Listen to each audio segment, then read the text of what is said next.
दोस्तों, आज मैं पाकिस्तान के उस सिंगर की बात करने जा रहा हूं जो मुस्कुराते चेहरे, दिलफरेब अंदाज और सुरीली आवाज की वजह से बहुत जल्द पाकिस्तान, इंडिया और बांग्लादेश, अमेरिका के साथ साथ ऑस्ट्रेलिया में बहुत ज्यादा पॉपुलर हुई। उन्हें हमसे दूर हुए कई साल गुजर गए, लेकिन उनके चाहने वाले उनके गाने आज भी सुनते हैं और आज भी पसंद करते हैं।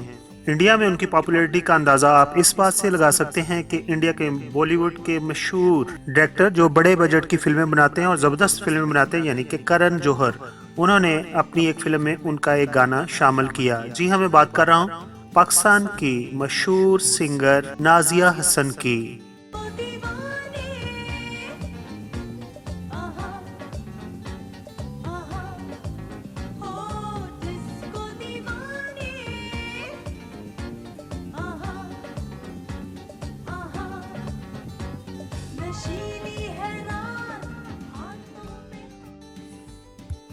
नाज़िया हसन 3 अप्रैल 1965 को कराची में पैदा हुई हैं। नाज़िया हसन पाकिस्तान, इंडिया, बांग्लादेश और जहाँ जहाँ उर्दू या हिंदी समझी जाती है, उनकी मौसीकी को गैर मामूली शोहरत मिली है।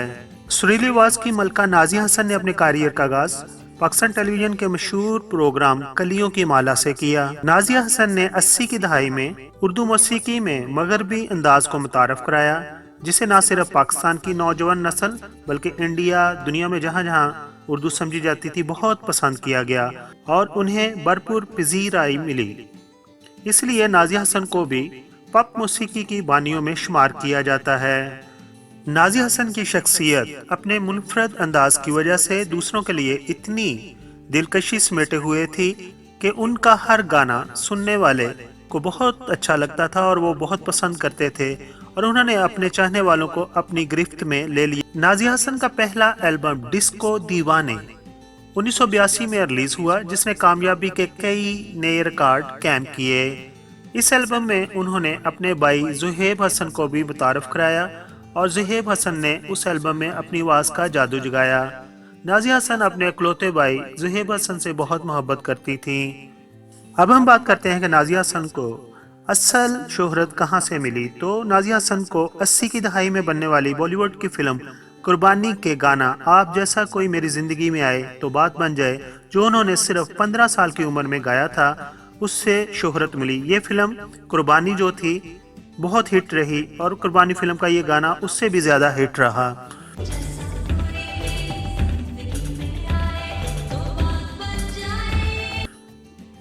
बॉलीवुड कुर्बानी फिल्म को मशहूर अदाकार, डायरेक्टर, प्रोड्यूसर फिरोज खान ने डायरेक्ट किया और इसमें विनोद खन्ना के साथ साथ जीनत आमान भी मौजूद थीं।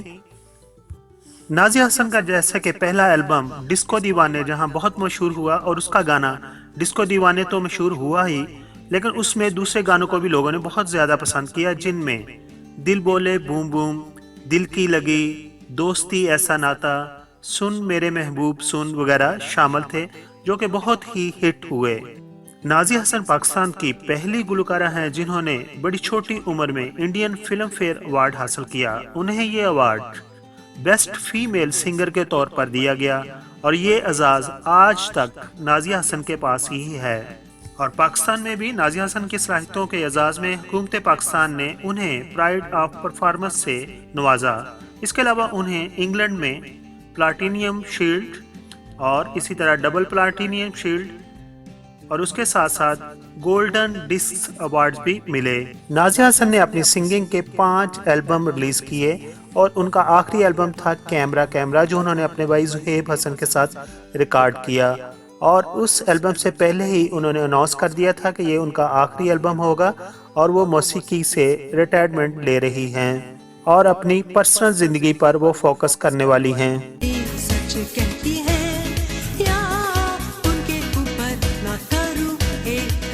नाज़िया हसन ने जब रिटायरमेंट ले ली तो इंडियन एक कंपोजर ने, जिनका नाम बिद्दू है, उन्होंने उन्हें एक गाना गाने के लिए कहा जिसके बोल थे मेड इन इंडिया, लेकिन उन्होंने इस गाने को गाने से माजरत कर ली और उसके बाद इस गाने को अलीशा चेनाई ने गाया और ये गाना बहुत पॉपुलर हुआ। अब हम बात करते हैं नाज़िया हसन की अज़दवाजी जिंदगी की।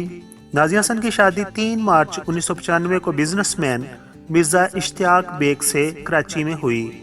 नाज़िया हसन को अल्लाह ताला ने 7 अप्रैल 1997 को एक बेटे से नवाजा जिसका नाम उन्होंने ओरेज हसन रखा। नाजिया हसन तकरीबन कई सालों से लंग्स के कैंसर में मुब्तला थीं और दिन ब दिन उनकी सेहत गिरती जा रही थी और उनकी अज़दवाजी ज़िंदगी भी इस बीमारी की वजह से मुश्किलात का शिकार थी। आखिरकार सन 2000 और दिन था 13 अगस्त का और टाइम था 9:15 पर वो लंदन के एक अस्पताल में इंतकाल कर गईं। इंतकाल से 3 दिन पहले ही उनके शोहर ने उन्हें तलाक दे दी थी। नाजिया हसन को लंदन के कब्रिस्तान में ही दफनाया गया है। नाजिया हसन के एजाज में गूगल ने 13 अप्रैल 2017 को उनकी 53वीं सालगिरह पर उनकी तस्वीर को डोडल के तौर पर शामिल किया गया। यह डोडल पाकिस्तान, ऑस्ट्रेलिया और कनाडा में देखा गया। आखिर पर हम दुआ गो हैं कि अल्लाह ताला उनको जवार रहमत में जगह अता फरमाए।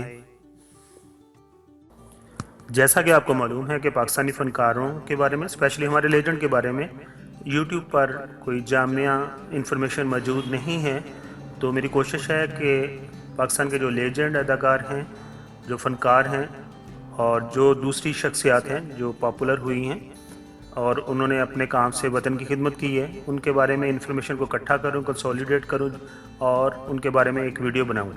अगर आपको मेरी ये काविश पसंद आई हो तो प्लीज़ मेरे चैनल को सब्सक्राइब कीजिए। आप तमाम दोस्तों का एक बार फिर शुक्रिया।